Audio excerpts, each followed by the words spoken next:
a very happy wedding. It was a traditional Scottish wedding, had a bit of class to it. He did his own speech, he gave presents to his parents and to my mother, thanking them for all they'd done. Pan. Just got a microphone on. This is what you have to remember. I mean, when you go to a wedding of one of your siblings, you don't think, oh, hang on a minute, I better just check they're not a psychopathic murderer. Oh, earthquake! It's well executed, well planned. It's a strategic murder. It's very much the murder of a psychopath.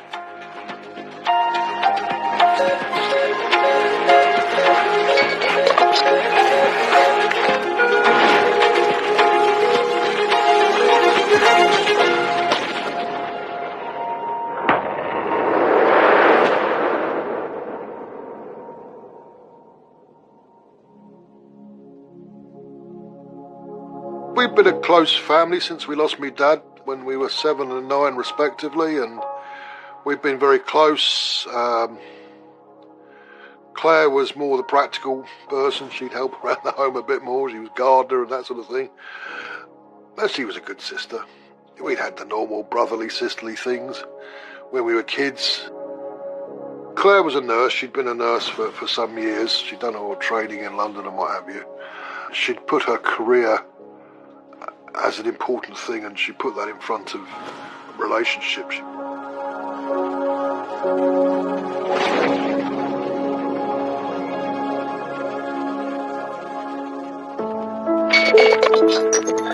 She was up in Dulwich.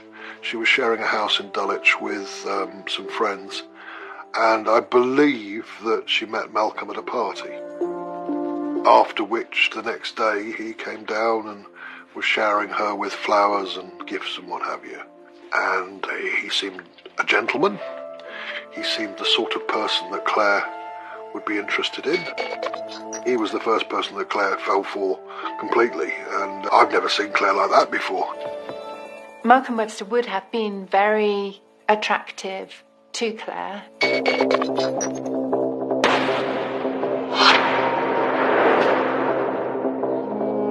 He was somebody who had a lot of charm. He would have had a lot of self-confidence. He came from a very interesting background.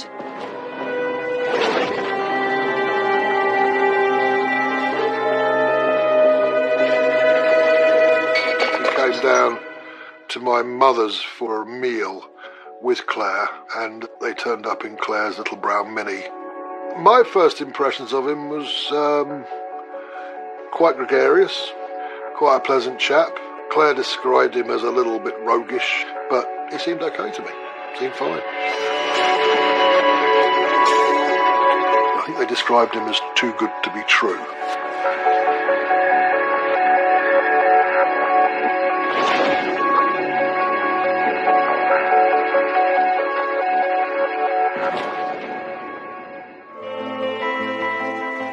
We went to the wedding.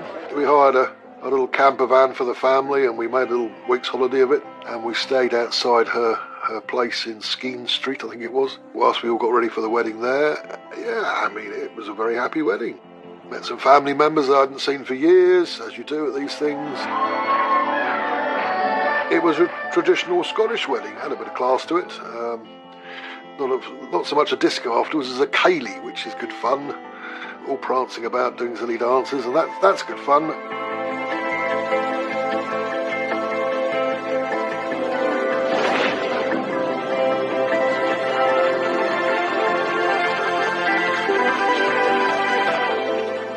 She was an environment she liked. Going back to university was the natural progression so that she could get some higher nursing qualifications. She was doing all for the right reasons, so that she could get higher pay within her profession, and that would help them with the marriage.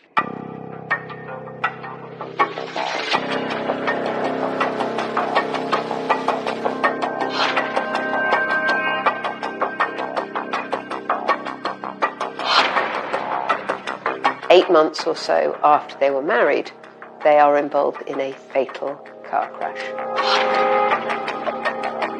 Their car comes off the road, it crashes into a tree, it sets light.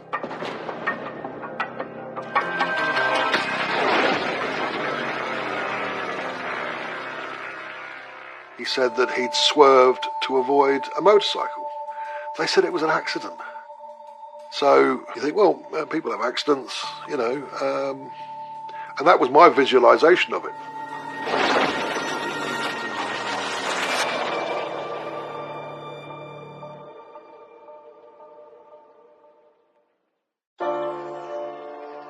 We went up to the funeral and he was sitting there in a big neck brace, and I think I put my arm on his shoulder, sort of in a comforting way and what have you, and he was just head down and all this sort of thing, looking very morose. It was when they put Claire on my shoulder that I actually cracked. Up to that point I was fine, but it's when they put her on my shoulder, and that was my point of, and I didn't even know what planet I was on. Malcolm gives the impression of being the ultimate grieving husband. He looks extremely upset. I do remember feeling quite sorry for myself and then looking up at Malcolm, who was on my right, and thinking, wow, I've lost my sister, but he's lost his wife. And as they lowered Claire into the grave, I had a cord in this hand, which was with several other cords lowering the coffin down. And with this hand, I was holding on to Malcolm, squeezing his hand. And I looked up at him, and he was in tears as well.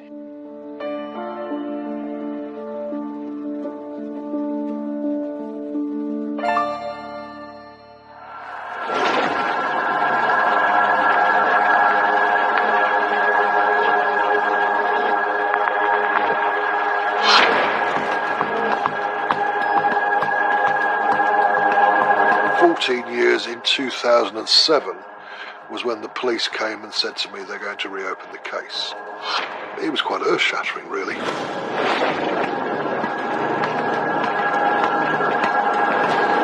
When Claire died, one of my ways of coming to terms with it was that it was an accident, first and foremost, and Claire unluckily was in the wrong place at the wrong time. Suddenly all this turns up and I've got to accept that it wasn't actually fate, it was a deliberate setup. Have they made a mistake? Have they not? What's going on?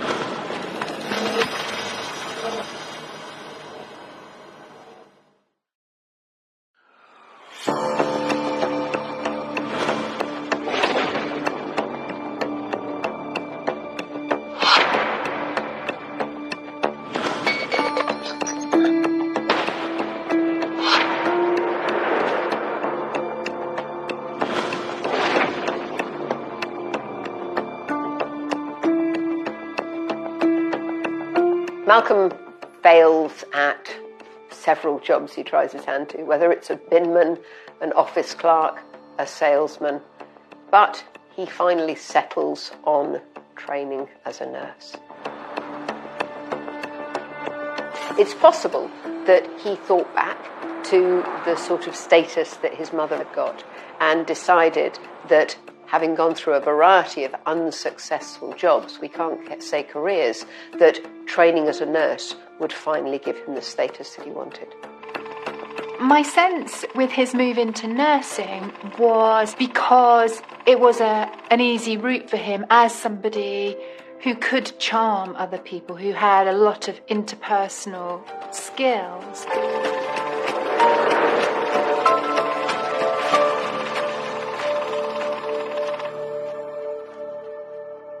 Malcolm Webster was born in the south of England to a pretty affluent family. It sounds as if he had a fairly normal, healthy upbringing. But interestingly, right from the start, there were signs that he wasn't happy. So Malcolm Webster lies as a child about having all sorts of illnesses. He claimed that he had dyslexia, he claimed he had epilepsy, he even claimed he had cancer. There are many occasions where we've got evidence that even as a youngster, he'd feigned the fact that he had a brain tumour, a life-threatening illness. I don't think that the motivation for this is to get attention. I don't think this is somebody who suffers from a lack of attention. He's a handsome little boy. I don't think he's suffering from a deficit of attention. Illness and medical things are part of their growing up experience, as it would have been the case for Malcolm Webster with his mother as a nurse, then it's a very small step to start to invent illnesses, almost for the kick of it, for the pleasure of the performance. Hand. Just got a microphone on. It allows him to roll out his skills at lying, at manipulation. Oh, earthquake!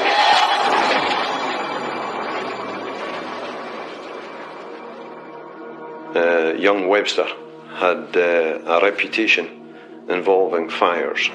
So on scout trips, things had gone on fire and Webster was never far away. And that nickname he had, which there's a certain irony in, and the nickname was Pyro.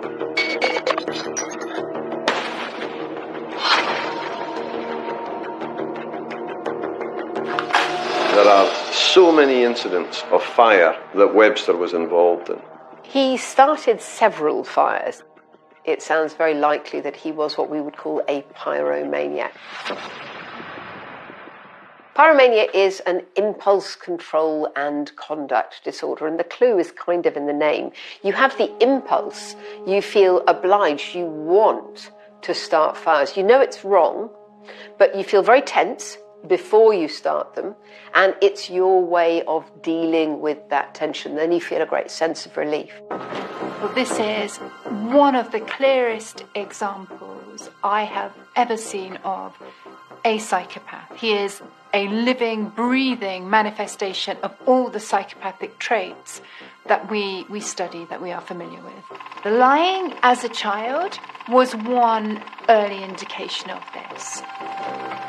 It's totally integrated into who he is. So the setting of fires is again another classic, lesser known, but classic indication. We have a psychopath trained as a nurse. That's a dangerous combination. Highly dysfunctional personality type with the skills to use medicines to his ends.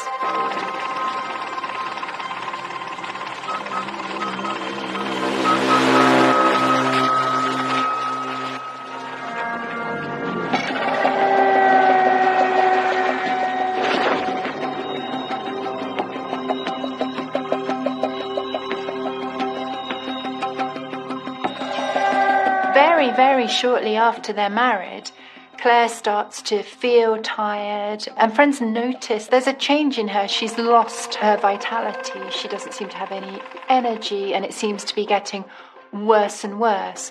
Claire herself was concerned that she was undergoing periods of blackouts, dizziness. Clearly, she knew herself that there was something wrong within her.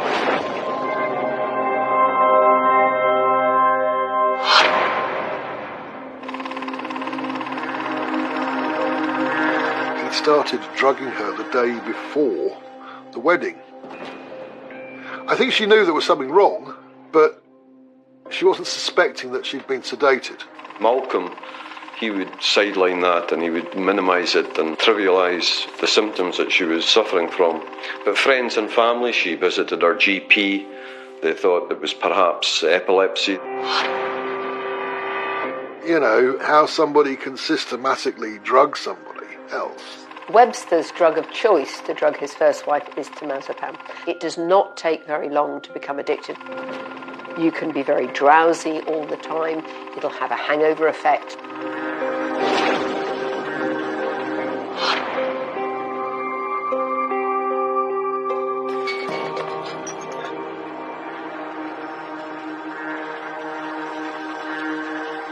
We know that in the very early days of his marriage, he hardly pauses before taking out multiple life insurance policies on his wife.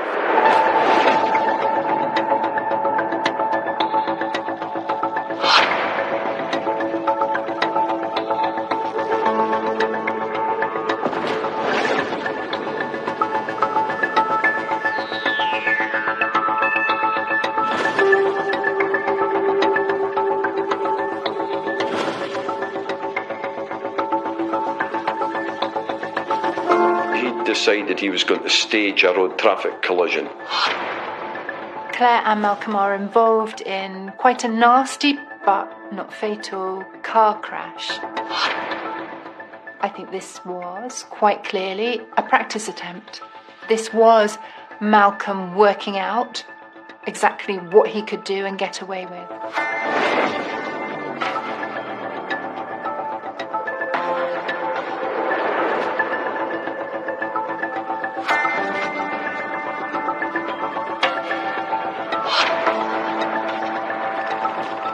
He enticed his wife to join him on an unnecessary journey from their farmhouse to the city of Aberdeen, some 15, 16 miles away.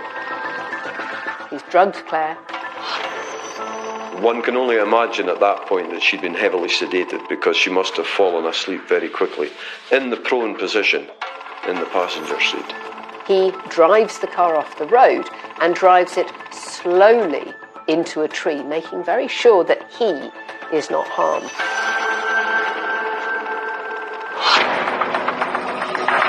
And then he simply emptied petrol fuel in the vehicle, set it on fire, with his wife in the passenger seat, incapacitated. When somebody, a passerby, tries to help, he tells them there's nobody in the car. In fact, that couldn't be further from the truth.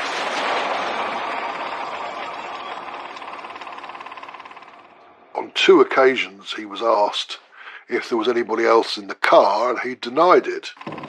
He has lain the seat back so that nobody could see her. And it was only when the thing actually exploded into flames that he said that, my wife's in there.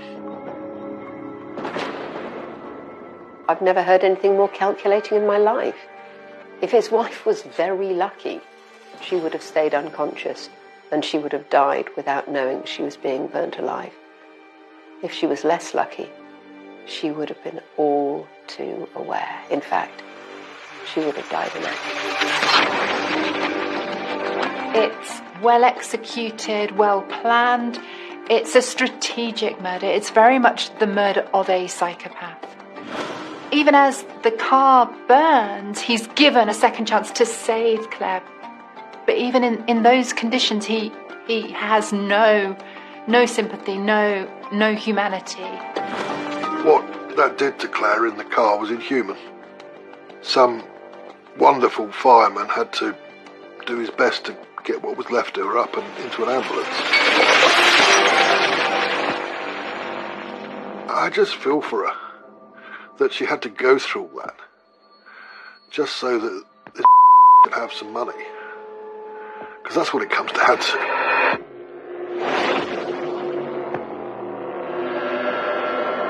It takes very little time for him to claim the substantial life insurance. He cashes in £200,000 on one of Claire's life insurance policies as a result of her death. Which in the 90s was a significant, this remains a significant amount of money, but he managed to squander that very, very quickly. Firstly, top of the range Range Rover. Next comes a yacht, because of course he loved to sail with his wife. That was his excuse. So within 6 months of Claire's death, he found himself in a situation where he was pretty much empty in the bank.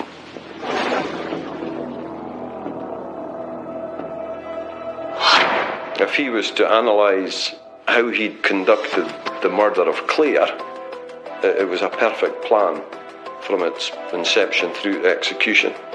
He got away with it. So why wouldn't he do the same again?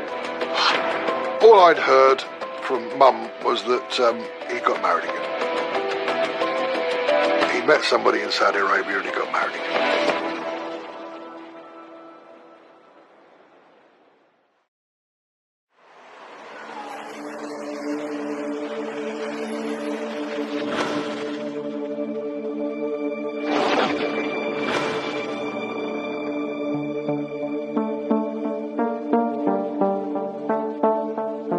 It's here that he meets another nurse, this time a cancer nurse called Felicity Drum. She's a New Zealander.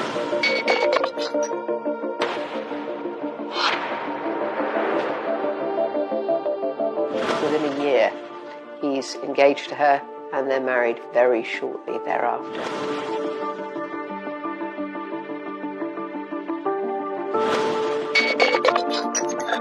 They have a very much a whirlwind romance.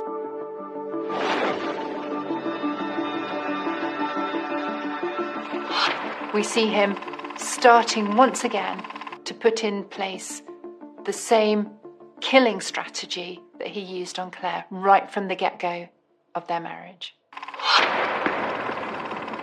On the first night of their honeymoon, Felicity was clearly under the influence of drugs that she did not know she'd taken. She slept for 36 hours. She went on having episodes like that where she felt drowsy, she felt generally unwell. There was no reason for Felicity to believe that she was being drugged by her husband.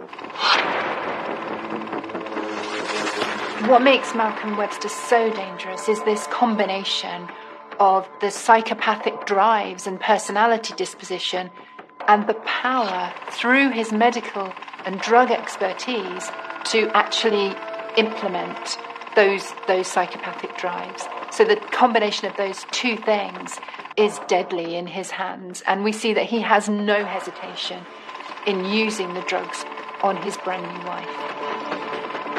And so clearly, even in the very, very early stages of their relationship, he was putting his plan into action. It turns out he'd got Felicity insured for the best part of $1 million. He had married Felicity, and almost immediately he had taken out another very hefty insurance policy. Here was a man who was in significant financial problem. The easiest way in his mind to get easy money, quick money, was to kill his wife. He'd done it once, and he got away with it. Felicity became pregnant very shortly after their marriage. Malcolm Webster was a nurse. He knew more than anybody how dangerous, not just to his wife, but to his own baby, it could be for him to drug them. He may actively have enjoyed her suffering and been prepared to risk his child's health in order to get that enjoyment.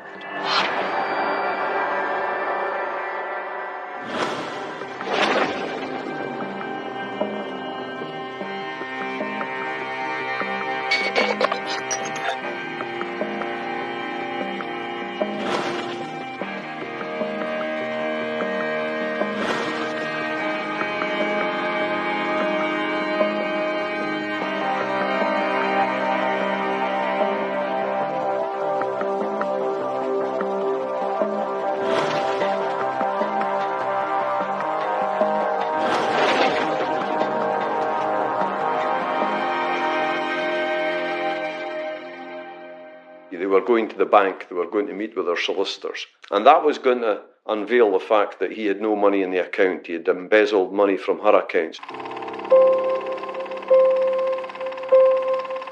He'd set up a joint account, which she didn't know about, but he'd been practicing her signature, and he faked the signature to set up a joint account. So he knew that that was not going to be a good meeting.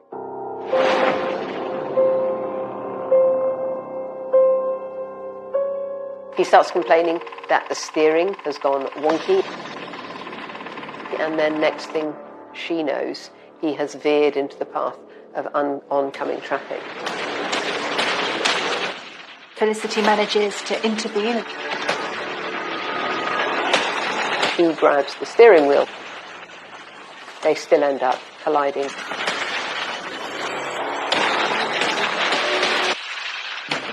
He says he's having a heart attack. There would be no reason why she shouldn't believe him. This is a man who is in a perfect position to fake serious illness. Not only does he have a long history where he faked illness and, of course, could probably judge how much he could get away with before people became suspicious, he then honed his craft by becoming a nurse and learning all the symptoms that he could and could not display and still be believed.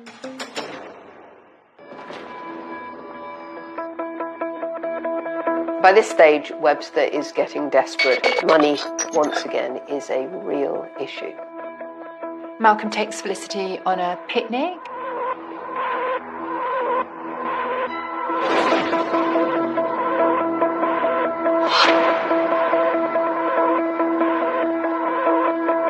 He fills the car boot with petrol cans. So this time, he drugs Felicity again, almost certainly with water that he gives her to drink. And this time, she does pass out. It was her mobile telephone going off with a call from her father that woke her up out of her stupor. She wakes up to find him walking away with the baby. She insists on being driven back home. He seems absolutely horrified when he realises she's awake, but he does drive her back to her parents' home. And it's there that it's discovered that there are petrol cans in the back of the car.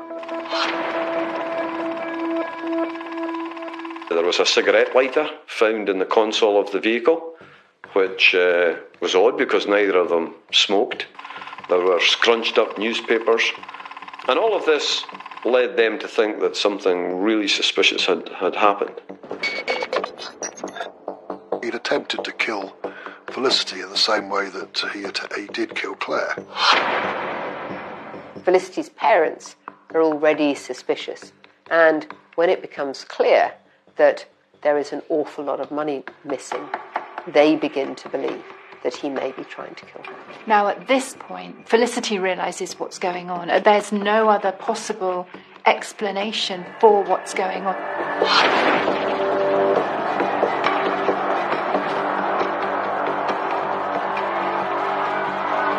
There is one phrase that he used to Felicity Drum, which I think is perfect description.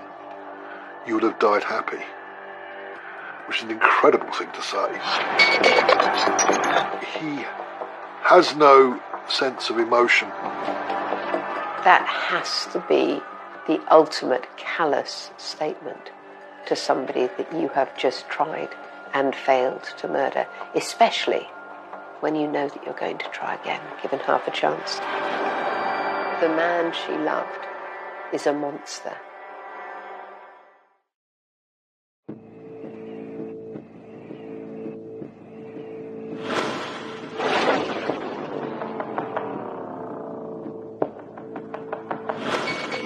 He realised that the game was up.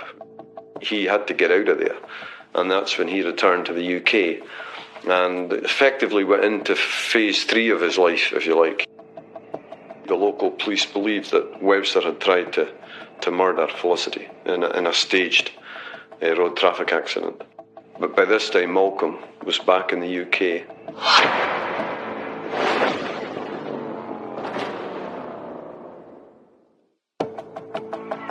He's moved to Scotland and set up a whole new life for himself in Oban. He's the treasurer of the local angling club. He seems to have established a peaceful existence in Scotland. He has no problems in finding himself a third partner. He very quickly falls into a relationship with Simone. Simone is from a wealthy family. She's working as a manager in the hospital, and it takes him very little time indeed to get his claws into her.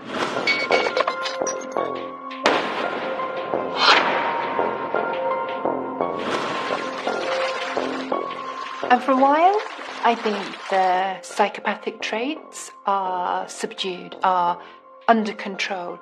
But it's not long before they come back to the surface. And we see him abusing his position as treasurer of the angling club to steal £4,000. And once discovered, he again resorts to the lying manipulations that we saw as far back as his childhood by pretending that he's got leukemia to force them not to pursue a claim against him for the £4,000 he's stolen.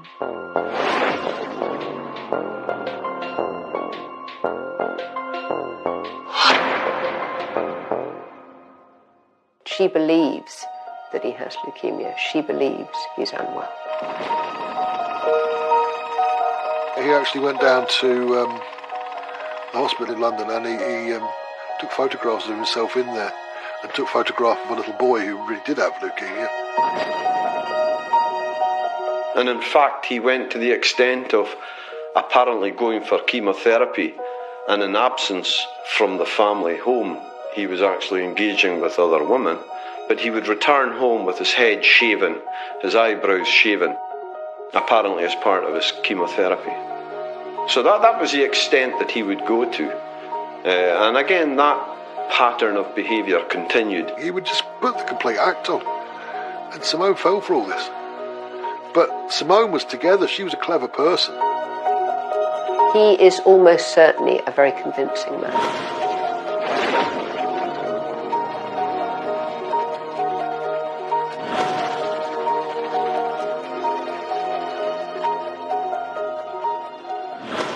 Felicity's sister was in the UK on business. She was at a conference. She was heavily involved in a trust to do with domestic abuse. And her meeting with the police officer from England, who was a chief superintendent, she similarly was attending that event.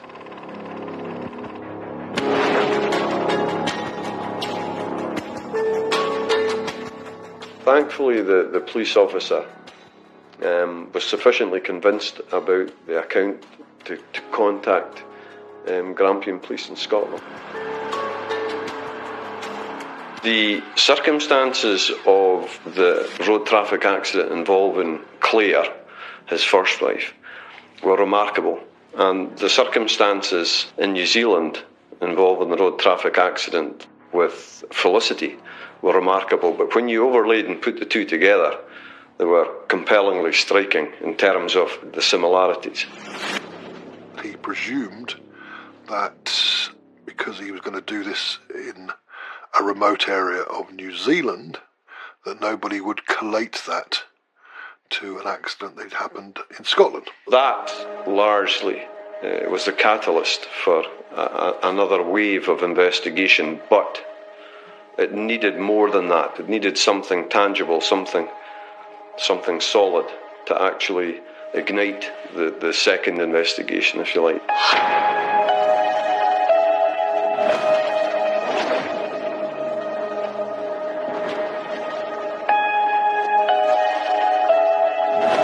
When you look at his relationship with the lady Simone, again, there was a relationship building with a woman of some wealth. There was the bequeath, the signing over of the house that was worth £250,000. There was a yacht that was worth a substantial amount of money that he had a half share in.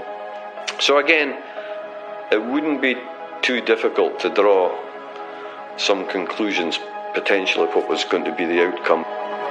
The police, keeping him under close surveillance, realise that there are plans afoot to take Simone on a yacht, and this causes great alarm. That's when the decision was taken that something had to be done.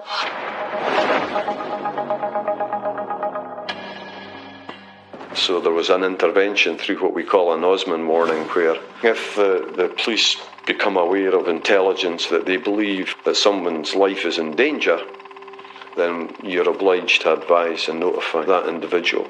Simone was warned that there was a genuine belief that she was in a relationship with a dangerous individual who had a history that would suggest that she needed to think very carefully about continuing that relationship. She doesn't believe them, and she certainly does not believe that he doesn't have leukemia.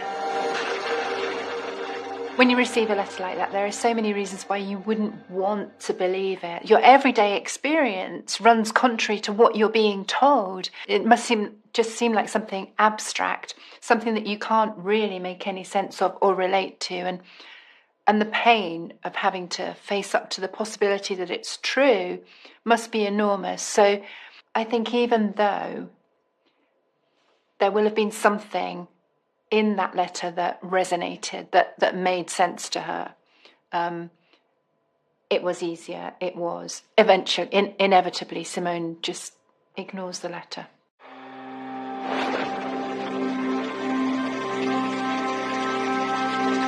I took a phone call from Webster, who had heard that there was investigations ongoing into the death of Claire.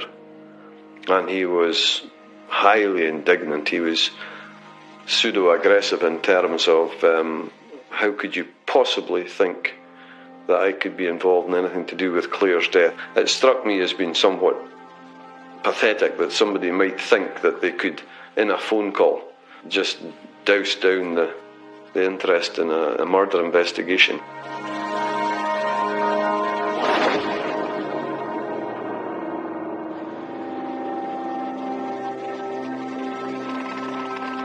The pathologist, Dr. James Grieve, very highly experienced, highly respected gentleman, he did have a meticulous record of what had happened in the original post-mortem.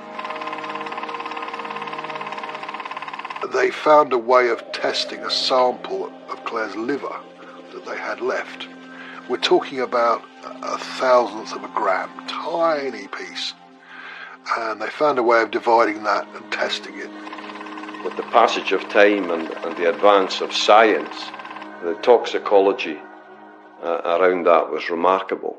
They found temazepam in that sample, and that is not something that could be naturally in there from the body generating it. There was indeed clear evidence, scientific evidence, that there was sedative in that liver tissue, which then entirely changed the circumstances of an original road traffic collision, because all the circumstances indicated that somehow Claire must have been incapacitated at the time of the collision, because there was no other way of explaining why she didn't escape from the vehicle herself.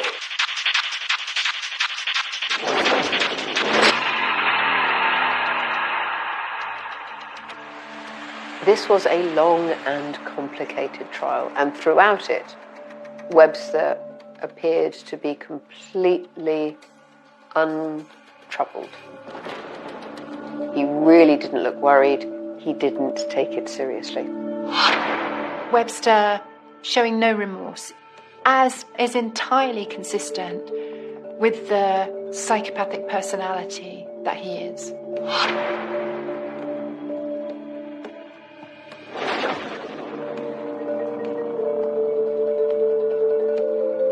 Being a member of a jury is a huge responsibility.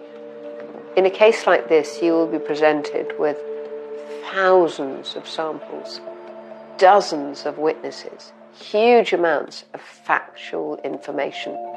Taking them to the crash site may well have allowed them to imagine what it would have been like.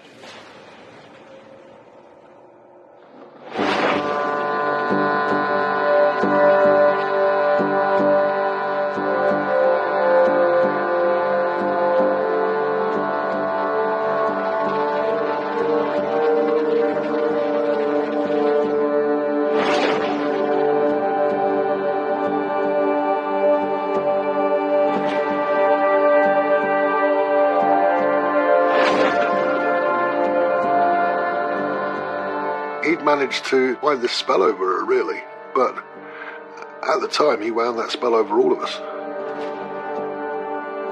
This was what was so difficult years later, was having to detach and divorce those feelings from the person that you'd known.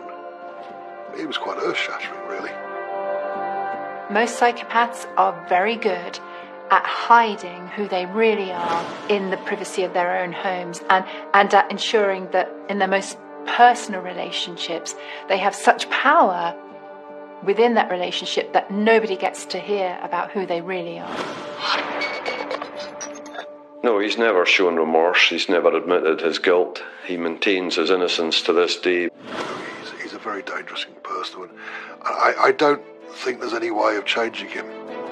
There's little potential of rehabilitation when somebody is so fundamentally psychopathic in their personality.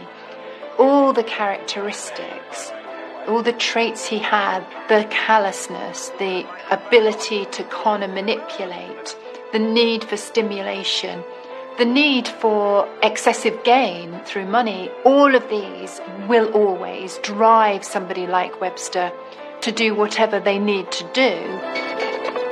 He had no problem with discarding people's lives. And no remorse or regret for doing so. Oh, earthquake!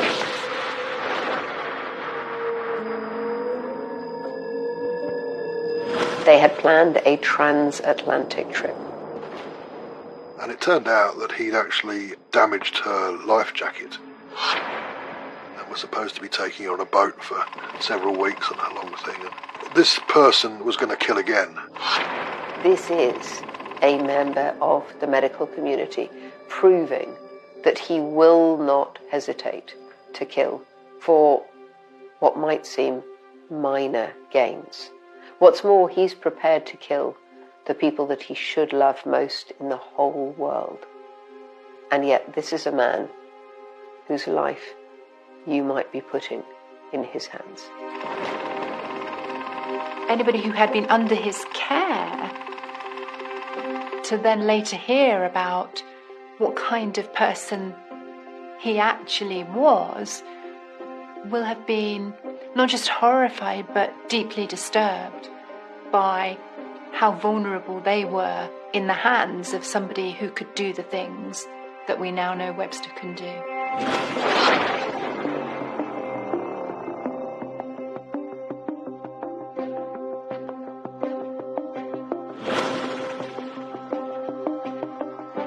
You can't start the process of grieving until you've got the truth. And that's why I say that my mother and I had to grieve twice for Claire. It was a reopening of the scar, because you can't move on or do anything in life until you've got that truth. Having had a sister that didn't need to die. And I'm sure that she would have looked after and cared and nursed a lot of people back to health in the future. She would have only been an asset to her society.